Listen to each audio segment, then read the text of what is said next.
Kukata tamaa ni jambo la kawaida linaloweza kumpata mtu yoyote bila kujali jina, bila kujali cheo, bila kujali nafasi yote mtu alionayo.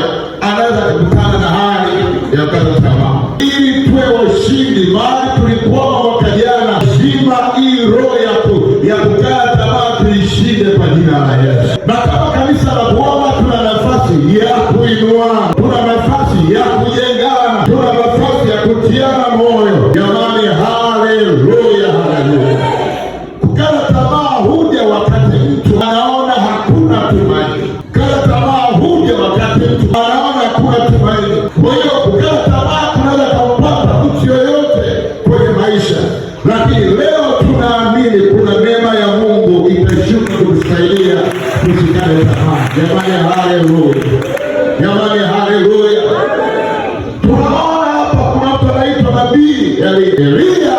Alikuwa sio mtu tu wa kawaida, alikuwa ni mtumishi wa Mungu. Elia alikuwa ni nabii ambaye anatembea na mafuta ya moto. Elia alikuwa anatembea na upako na nguvu, kwamba hayuko peke yake. Unaona nini? Anapoona kufa, Mungu analeta maji. Alipokuwa amepoteza afya yake, sikia tu kwa kusikia, ili sasa jicho langu limekuona.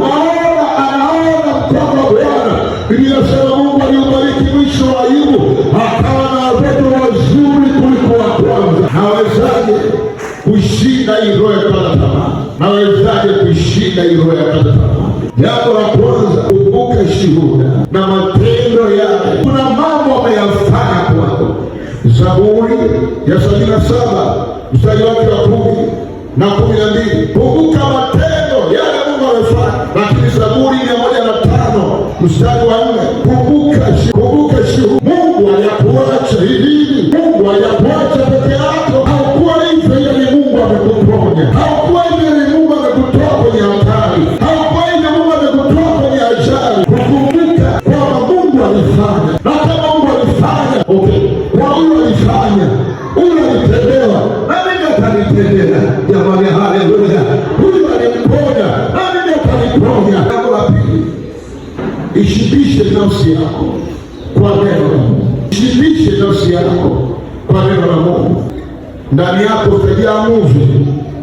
Nimekutana na mtoto ambaye kila saa anaangalia katuni.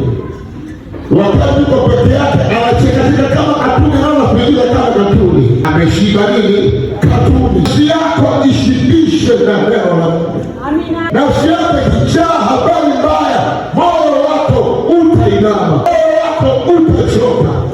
Elia alichoka, anasema Bwana, yatosha sasa. Bwana, yatosha sasa. Wako ajaye Yesu, ajaye Roho Mtakatifu, kisijaye kitu kingine, maana vitu vingine vitakuharibia. Nimesema habari ya nguvu. Wewe unapenda ushuhuda. Kuna baba mmoja, yeye kila mara mke wake alikuwa anamfungulia mlango gani? Naona unafungulia nini? Mlango. Kwa hiyo kwa kila mara anafungulia mlango, mama mmoja akachukua ile picha, anaipeleka kwa mume wake. Huo ni pendi. Wewe pamoja na mimi. Angalia sasa. Ule anafungulia mlango. Moyo unaharibika kwa sababu ya mlango. Kumbe ule mlango ulikuwa ni mbovu. Bwana, fungulia sio kama ni upendo, lakini mlango ni mbovu. Tutakapokopi kila kitu kwenye movie na kuishi navyo, vitaharibu familia, vitaharibu ndoa, vitaharibu maisha. Usipeleka kama hivyo, kumbe mlango ni mbovu, ule mlango sio mzima. Watu wa Mungu, jamani, haleluya. Amina. Sema Bwana Yesu tusaidie. Haleluya. Sio kila mtu kubeba kama kilivyo, lakini tukilibeba neno la Mungu kama lilivyo, hatutasikia hasira, hatutasikia uchungu, maana tutasikia neno la Mungu lina nguvu ya kutusaidia kwenda mbele. Msifu Mungu. Lakini pia Yakobo 5:13, praise, sifu Mungu aliye hai, mtukuze Mungu hata muda. Wakati watu wanaweka manyimbo ya ajabu, wewe jifungie ndani, mwambie Yesu, ninakujua wewe ni mwamba na kujua unaweza. Kama tunaimba sema ninamjua ni mwamba aliyeniokoa. Unaimba na msifu na mwabudu. Unapomsifu hiyo hali ya tamaa inaondoka, hali ya kuchoka inaondoka. Lakini Mungu amesema natupa wimbo mpya. Ni maombi yangu Mungu atupe wimbo mpya, wimbo wa kuchoka, wimbo wa tamaa ukaondoke kwa jina la Yesu. Wimbo wa kilio ukaondoke kwa jina la Yesu. Bwana kajilie wimbo mpya. Sema ameni kwa Yesu Kristo. Ikiwa kuna amechoka na aimbe. Hizi tenzi zinatoka rohoni. Ukiimba rohoni kuna vitu vinazaliwa. Ukiimba rohoni kuna vitu vinatokea, kwa sababu umemsifu Mungu aliye hai. Sema ameni kwa Yesu Kristo. Najua Bwana Mungu aliye hai, kwa kuwa Mungu anaketi juu ya sifa za watu wake. Kwa kuwa Mungu anapenda kusifiwa. Kwa kuwa Mungu anapenda kuheshimiwa. Kwa kuwa Mungu anapenda kuabudiwa. Hata nyamaza kimya ikiwa kuna nafsi ya mtu inamwabudu. Hata nyamaza kimya. Inasema katikati ya sifa atatembea. Ni maombi yangu familia yako itembelewe. Ni maombi yangu watoto wako watembelewe. Pale ambapo utamsifu yeye Mungu wakati wa changamoto. Jamani, haleluya. Tunakumbuka Paulo na Sila wakiwa gerezani walifanya nini? Waliimba. Mpaka tunaimba Sunday school, tunaimba Paulo na Sila.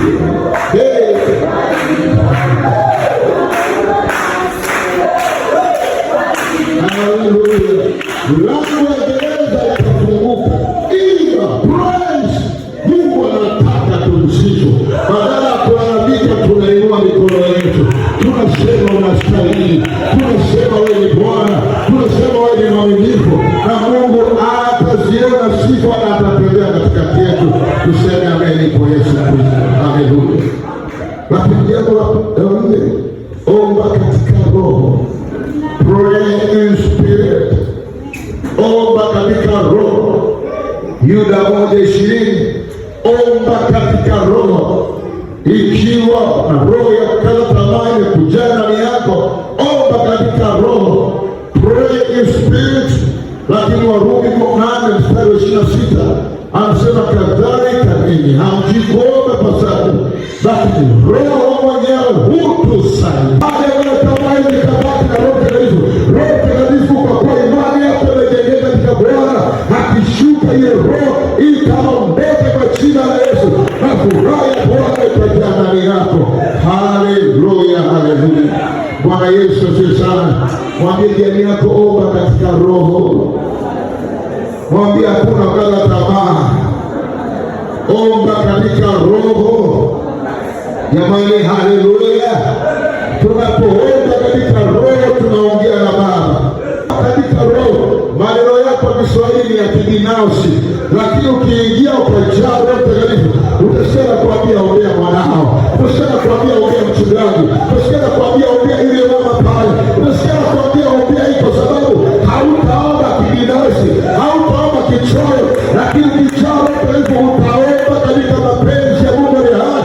Unapoomba katika mapenzi ya Mungu, kuna vitu vitatokea katika jina la Yesu. Mungu wetu ni roho, na sisi tuombe katika roho. Jamani, haleluya. Ombeni katika roho. Yeye atatusaidia kwa sababu yeye Roho Mtakatifu ni msaidizi. Warumi 8:26 anasema Roho Mtakatifu ni msaidizi. Kwa hiyo sisi wa Kristo hatuna haja ya kukata tamaa. Huko duniani nilipokuwa nasoma chuo kikuu, niliona kuna watu wakiachwa wameingia kwenye mahusiano. Mimi nilienda chuo kikuu nikiwa nimeoa tayari. Niliona watu wakiwa kwenye mahusiano wakiwa wamefika mahali wamekubaliana, alafu anakuta mwingine tu amekaa pia nyingine anaongea naye, anafika mahali anakunywa sumu, anajiua. Watu wasiokuwa na matumaini, watu wasiokuwa na Yesu wanafika mahali wanajiua. Sisi tulio na Yesu hatujiui, tunaingia kunena kwa lugha, tunaingia kuomba katika roho. Lakini kama itoshi, tunaye Roho msaidizi, Roho Mtakatifu ambaye msaidizi. Tunaomba katika roho, mambo yanakaa sana. Jamani, haleluya. Hakuna mtu anaweza badilisha tabia ya mtu. lakini Yesu anaweza kubadilisha tabia yake. Hakuna mtu anaweza kubadilisha mwenendo wa mtu, lakini Roho Mtakatifu anaweza kubadilisha mtu. Kwa hiyo lazima tumpate Roho Mtakatifu, awe ni mume, awe ni mke, awe ni mtoto. Lazima ufike mahali mwambie Yesu, mimi nimeshindwa, lakini wewe unaweza. Mimi siwezi, lakini wewe unaweza. Jamani, ya watoto wengine kuharibikiwa kwa mashoga, hasa katikati ya mji, lakini tunaye Roho Mtakatifu. Tunaweza tukamwambia Baba, hawa watoto wametoka kwenye viuno vyetu. Baba, hawa watoto wametoka kwenye matumbo hayo wametupa. Baba, siwepo wa kuharibika. Tutaingia, tutaomba, tutavunja hizo roho, tutakataa kwa jina la Yesu. Mungu anaweza kufanya kwa jina la Yesu Kristo. Anaweza kufanya, anaweza kufanya. Habari hiyo mbali kwamba wale watu wanajulikana kwenye mitandao, wanajua. Unaweza sio na simu yake tena kupigia na kutafuta. Ni ajabu, sababu nikiwa nafundisha pale, mtoto mmoja akasema nikiweka tu ile yangu na watu sio wajua wananipigia simu kwa sababu nilikuwa tayari ameshajenga mtandao. Sasa sisi tukichukulia kawaida tutaona kawaida, lakini kuna roho zina operate, kuna roho zinafanya kazi.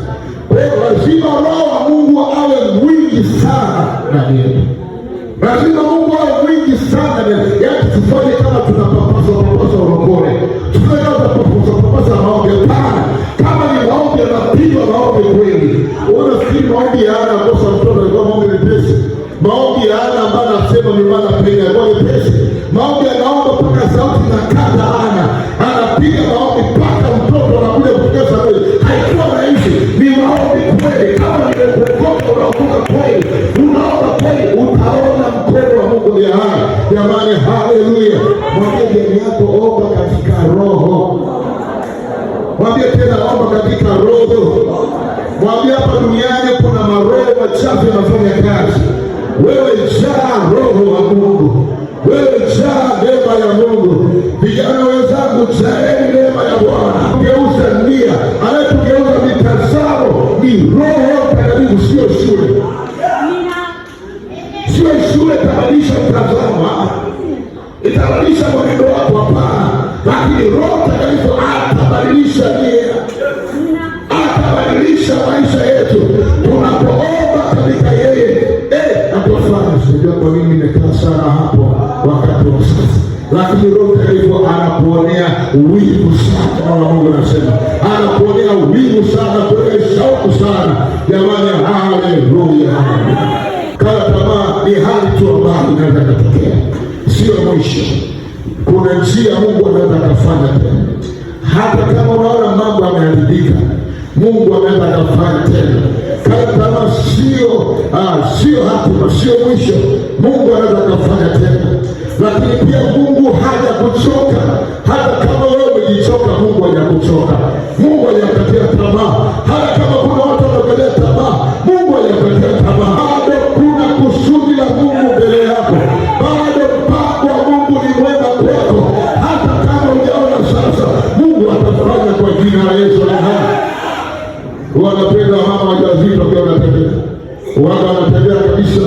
Kama ni kigauni chake ametupia, kama ni dera lake ametupia, sidera akiwa anatembea anajiamini, anaenda sokoni anajiamini, anatembea tumbo lake kwa madawa, anajua kusudi hapa mtoto afeje atazaliwa,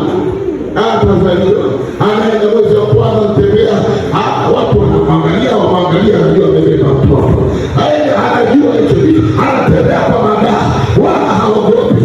Mungu wetu anawe kusudi bado kwa ajili yetu, bado kuna kusudi. Kama